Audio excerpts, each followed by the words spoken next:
Hello, my name is Bradley Michael Pearl. I am 13 years old. As a human, I am religious. Not only am I religious, but I happen to see that religion is everywhere and that all religions are related. So, in this talk, I want to introduce a few religions, uh, see how they're related to real life, and then tell you how they're related to other religions. So, first religion I shall talk about is Taoism. Taoism was founded by Lao Tzu in in the year three in the 3000s in BC, and he he lived in China, right? So he he happened to think that the Tao or the Way controls everything, and that by balancing both the Yin and the Yang would bring harmony. And yeah, he also wrote a book with about 5,000 characters known as the Tao Te Ching, or the Tao Te King, or whatever you want to call it. I call it the Tao Te Ching. That's the most common name for it. Anyway, find it related to real life because, as Lao Tzu noted, there are opposites in nature, such as male and female, soft and hard, fire and ice. See, makes sense, right? I also find it related to Judaism and Christianity because in Ecclesiastes there is a in the beginning of chapter 3 there is a very famous collection of verses right here that say how there's a time for everything under the heavens.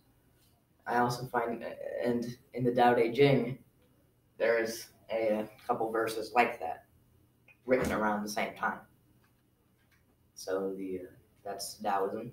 The next religion I shall talk about shall be something a bit obscure, Zoroastrianism.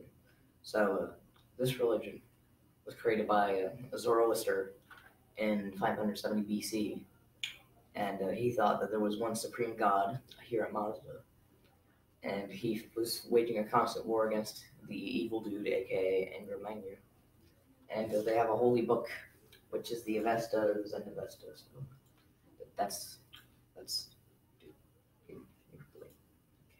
So that's so that's Anger Mangu, and this one's Hira Mazda. So I don't relate it to real life because their creed, good thoughts, good words, good deeds, is something that we should apply to our lives every day. Because over here you have a war, over here you have some sort of hate crime. We need goodness in our life. Yeah. Anyway, I also find it related to Islam, which I forgot to make a slide for, but I find it related to Islam because they they have one God, a prophet, and some sort of savior or whatever, and a world, and so on and so forth. In fact, the three Abrahamic religions, Islam, Islam, Christianity, and Judaism, were inspired by Zoroastrianism because I mean, they're all monotheistic and they were made in the same area essentially. So the next religion I shall talk about is Confucianism, which some people consider a philosophy.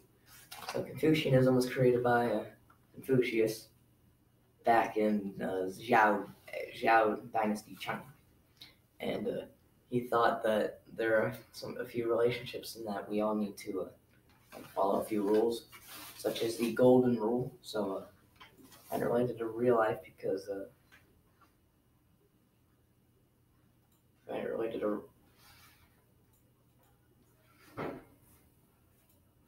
find it related to real life because these are the three Confucian relationships. We have ruler to the subject, father to the son, older brother to the younger brother, husband to wife, and senior friend to junior friend. They do not name other relationships such as mother and daughter and stuff like that, although father and son can apply to that. Anyway, those five relationships are very widespread throughout the world right now, in case you don't know. So I find it related to Buddhism because they both don't have a god, like they're non-theistic, which means that they don't have a god. Although I can find a way to see that there is a god because they both have teachers that will most likely inspired by some sort of deity. Yeah, I tried. Anyway, so I'll talk to you about Buddhism.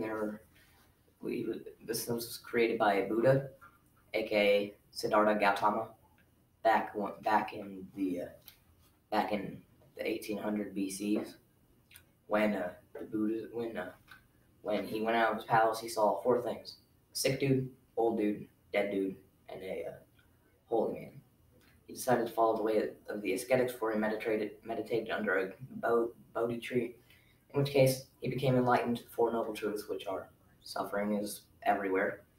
All suffering is caused by desire. Getting rid of desire means getting rid of suffering, and that desire can be destroyed by following the Eightfold Path. Now there are three schools of Buddhism. There are the Theravada Buddhists, which is essentially how